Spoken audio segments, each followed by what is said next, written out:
Okay, game day roster. So once the schedule is published, these games are going to sync automatically with the Bonzi team app.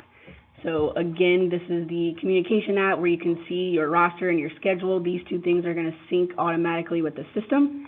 When you click on schedule, you are going to have a calendar populate and you'll see your games here.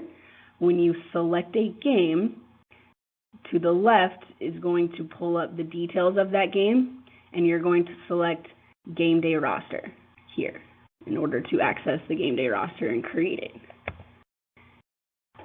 Just an FYI, if you did have access to the club admin site and you wanted to create the game day roster from there instead of Bonzi team, you could also select your team, scroll all the way down to the bottom of the page where the games are, and also select game day roster from here.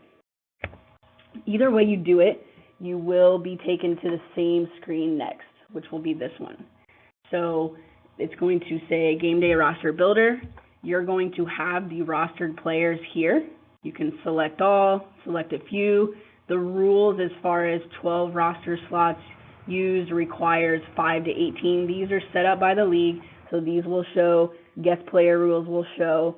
So you'll need to select the roster players first, and then if you want to add a guest player, you will click this Add New Guest Player button. Once you do this, a search bar is going to populate.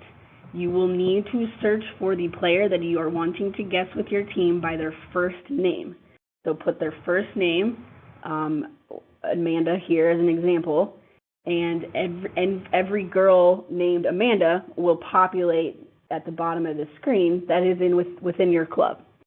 Okay, so if you want to add Amanda, find her, and then you're going to click this add button here, this plus sign, and then they will be added to the game day roster. After you've selected your players, you're going to click the button that says create game day roster. This is going to generate the PDF, as you see to the right, of the roster for you to view. You can go back and edit if you need to, and then you can print from here.